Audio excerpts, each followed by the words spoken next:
Hello everyone, Dan Kid with Jeet Kune Physiology and more. Today's day 5 of increased jumping skills. Okay, today I'm actually going to talk more about lower body strength training. Now these are just going to be, I'm just going to show you a few things. If you want a little bit more demonstrations, I do have some examples in other playlists on my videos on this channel, such as Athletes Prepare.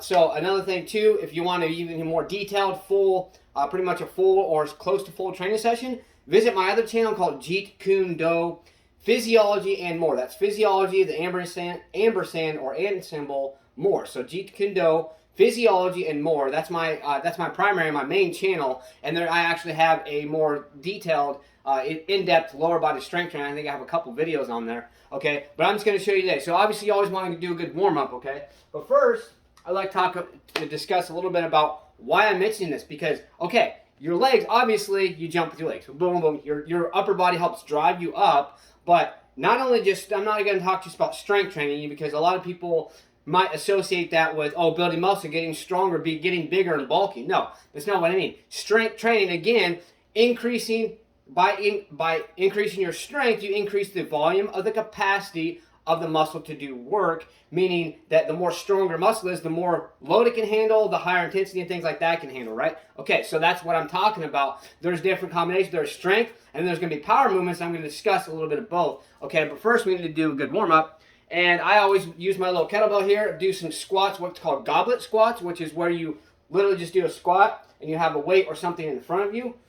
And this is what I do for my warm-up. And I do go deep with every squat I do. That's my normal squat. Whether I'm doing weight or no weight, that's it. That's right there. I usually do about 13 to 17 of these.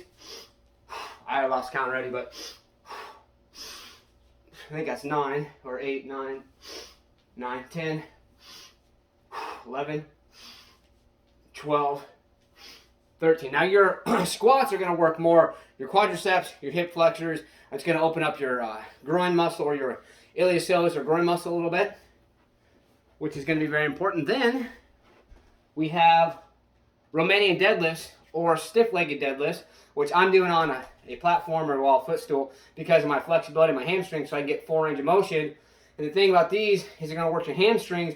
Hamstrings are very important for increasing your overall power and speed when you have strong and or hamstrings that can handle a good load. You do a lot of sprints, you're going to fill out your hamstrings, and there's a reason for that. Okay, so anyone, if you're just starting out doing this, don't use much weight or just do body weight at first. Okay, always want to try to keep your back as straight as possible.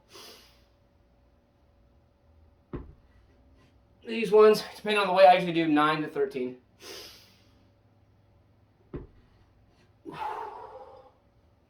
Always come down slower, even though it's a warm-up, come down slower so you have control. And the one thing I do, I usually only do this when I have like a little bit heavier weight, is when I come back up, I kind of do a quick, stretch in the back.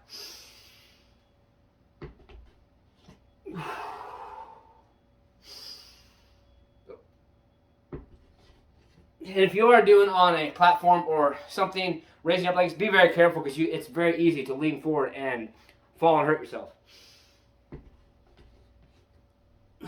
Okay. Now, I talked about power and strength. One of the best, actually my two best power movements in my opinion are going to be deadlifts, regular deadlifts, and clean, power clean or clean and press. Power clean, yes, is power, but I like doing a power clean and then in press position because it gets full body circulation, it gets full body movement, and it also is a very good thorough warm up and things like that. Okay, but for deadlifts, now I can't. The one thing that's very difficult for me is I cannot do a deadlift in a power fashion in my apartment because it would pound on the floor and bother the neighbors who like to. They don't like that. Okay, so what I'm gonna do, I'm gonna show you the best way that I can do it. I'm gonna alternate it with some Romanian or stiff-legged deadlifts. Okay, this is my favorite way to do this, but there's different variations you can do. You can do like squats with Romanian deadlifts, regular deadlifts with squats, but you just want to make sure you're working your quadriceps and your hamstrings as well. Your calf muscles, I'll try to discuss that a little bit more maybe tomorrow. Okay, but just give you an idea here. All right, boom, boom. Now when you do a deadlift, it begins as a leg exercise into a back exercise. You want to make sure you do the movement properly. I'll show you what I mean. Okay, get your good position. You can do close, you can do wide, which wide is a sumo squat. You just do mid-range. And some people do alternate grip. I don't. I do a grip like this. This feels more safe to me. Okay, so now watch. It's going to be a leg, then into a back. Leg, back. Okay, that's how you want to do it. Leg, back. This feels pretty light. Push with your legs, and then pull with your back. Okay? Push with your legs, and pull with your back. Breathing needs to come down. Legs, back.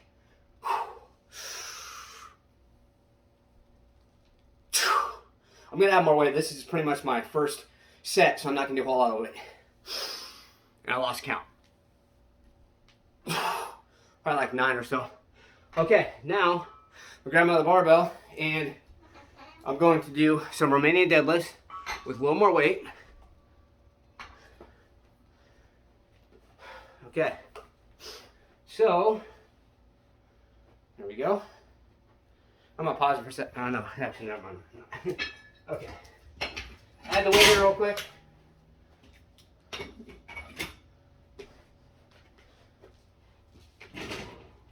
Okay, here we go. Back a little bit here. Okay, so I'm adding more weight. So you want to make sure you have as most control as possible. Come down slow.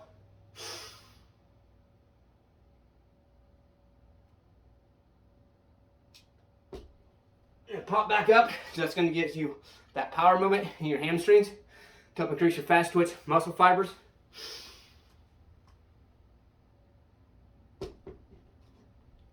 See how I stretched just a little bit, not too much. It actually helps quite a bit.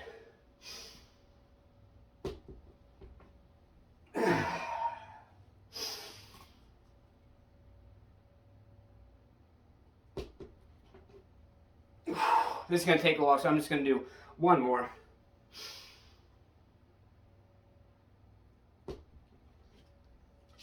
Okay. Now, I talked about power cleans or clean and presses. Now, the way that I like to do it, after my weight training, so I'm actually doing deadlifts, alternate with Romanian deadlifts, and then right after, I take a minute rest after I do 2 or 3 sets, however many sets I do.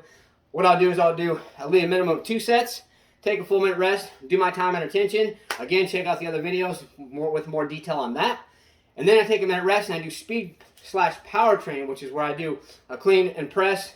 And then I follow it with kettlebell swings, of course, where you do legs, boom. Because it's going to activate fast twitch muscle fibers in your hamstrings. So to keep these things in mind, this is going to be a way to really add on to what other exercises you're doing to really help increase your jumping skills. Please comment. I want all your feedback possible. If there's anything else you want me to mention, please let me know. Let's get out there, stay motivated, believe in yourself, believe you can do it, and believe that you deserve it. Let's get out there. Let's go. Smash, punch, kick that like button. Just don't break it. Let's get out there and do something. Let's go.